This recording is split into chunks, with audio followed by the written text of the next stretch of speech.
There's nothing a parent is more worried about than the well-being of their child. And in today's age and the growing popularity of smartphones, it can have drastic effects on children's health. Social media companies must do their job in order to prevent kids from exposure that they should not be allowed to see. I grew up in a generation where smartphones and social media took over and there was no way around it. Negative effects include depression, sleep issues, privacy, overexposure, attention span, but with some simple adjustments, the effects could be reduced.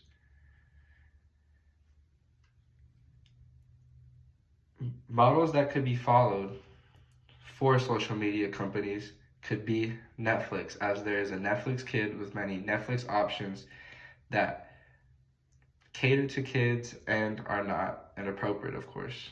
Another would be YouTube Kids. A summary from YouTube Kids describes it as a safe and fun place for your kid to explore the internet.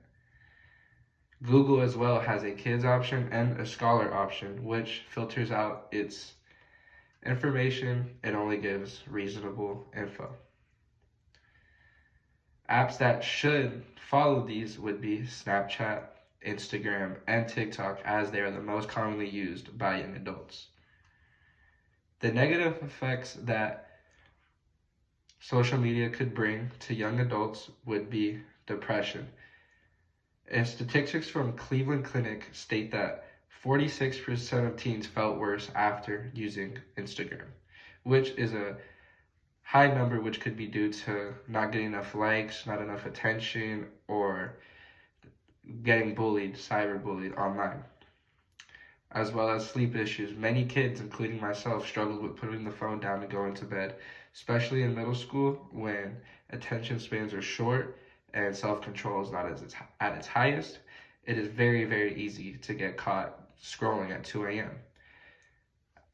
Another would be privacy, especially for young kids posting anything to the internet that is out there for everyone to see, and people can screenshot that and they really could have anything you post on the internet.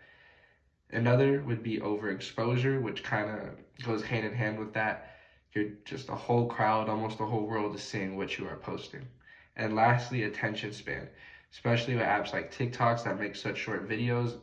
Young kids are increasingly having less and less attention spans as they grow older. Changes that could be made to fix these current issues could be time limits. Apps could have time limits for young kids that could be set by parents. This goes hand in hand with the next fix would be a parental guide, where a parent can go in and check the amount of minutes, what they're spending, what they're saying, and can kind of shadow their social media experience, as well as put restrictions such as time.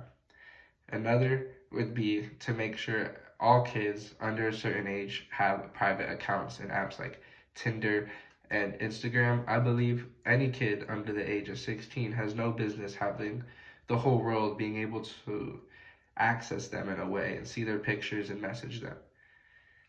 Another could be content restrictions.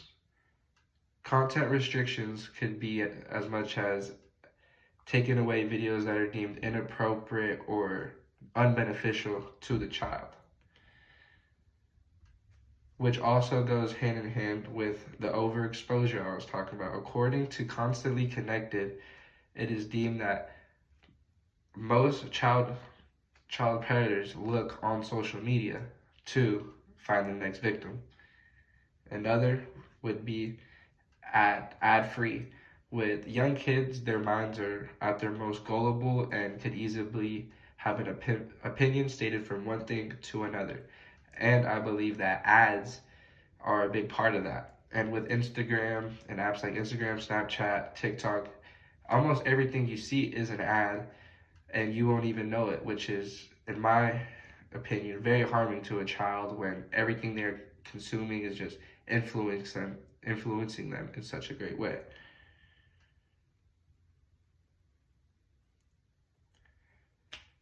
Kid-friendly modes can provide peace of mind to parents and any guardian about the content their kid is consuming and protecting their own kid's digital footprint. Apps can learn from counterparts such as YouTube and Netflix to reduce the effects of negative harm to their children. By implementing things such as time limits, restraints, and content monetization, you can go to bed feeling your child is safe from any predators or someone looking to get after your child, as well as making sure they go to bed on time and are only getting the positives from social media, which of course is impossible, but apps can do what they can do.